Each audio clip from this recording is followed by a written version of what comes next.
জনশক্তি রপ্তানি বাংলাদেশের অর্থনীতির একটি গুরুত্বপূর্ণ স্তম্ভ।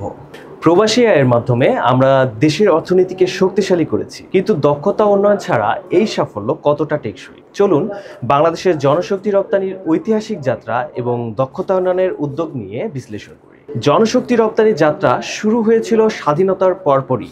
1976 সালে প্রেসিডেন্ট জিয়াউর রহমান মধ্যপ্রাচ্যের শ্রমবাজারের প্রবেশের জন্য বিশেষ উদ্যোগ নেন।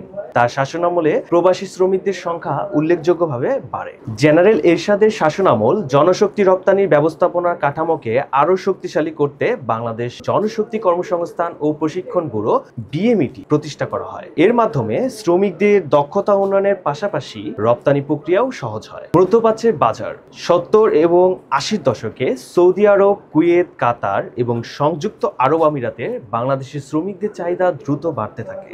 1980-এর দশকে প্রায় 10 লক্ষ শ্রমিক মধ্যপ্রাচ্যে পাড়ি জমান। মধ্যপ্রাচ্যের পাশাপাশি 1990-এর দশকে মালয়েশিয়া বাংলাদেশের জন্য একটি বড় বাজার হয়ে ওঠে। 1992 সালে মালয়েশিয়ার শ্রমবাজার খুলে গেলে বাংলাদেশের জন্য কৃষি এবং নির্মাণ খাতের কাজের সুযোগ তৈরি হয়। বর্তমানে প্রায় 10 লাখ বাংলাদেশি শ্রমিক মালয়েশিয়ায় কাজ করছেন। অনেক শ্রমিক বৈধ পদ্ধতি এড়িয়ে ভিসা পাচ্ছেন, যার ফলে প্রবাসের সমস্যায় পড়ছেন।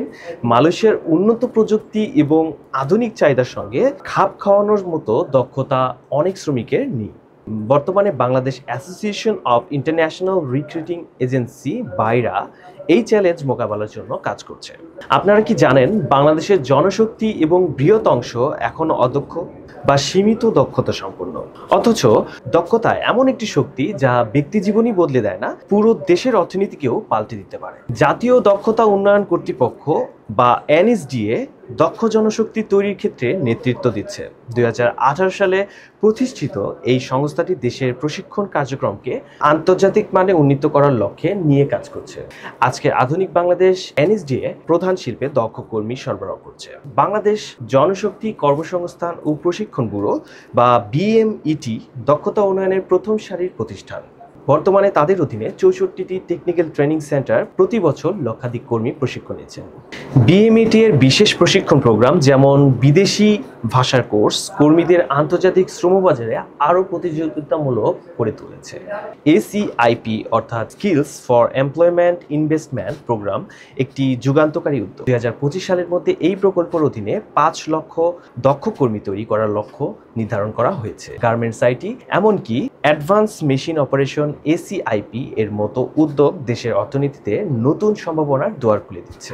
দক্ষ কর্মীরা আন্তর্জাতিক শ্রমবাজারে গিয়ে দেশের জন্য বৈদেশিক মুদ্রা আনছেন। 2022 সালে এই দক্ষ কর্মীদের মাধ্যমে অর্জিত রেমিটেন্স ছিল $25 বিলিয়ন। এই অর্থ কেবল দেশের অর্থনীতিকে শক্তিশালী করছে না, গ্রামীণ উন্নয়নের অবদানও রাখছে। এনএসডিএ ও বিএমইটি এর মতো সংস্থাগুলো আন্তর্জাতিক শ্রমবাজারের চাহিদা বুঝে স্থানীয় শ্রমিকদের দক্ষ করে তুলছে। পাশাপাশি বাইরের মতো সংগঠন দক্ষ জনশক্তি রপ্তানি প্রক্রিয়াকে আরও কার্যকর করছে। বাংলাদেশ সরকার আগামী 5 বছরে আরও 20টি আধুনিক টেকনিক্যাল ট্রেনিং সেন্টার গড়ে তোলার পরিকল্পনা নিয়েছে।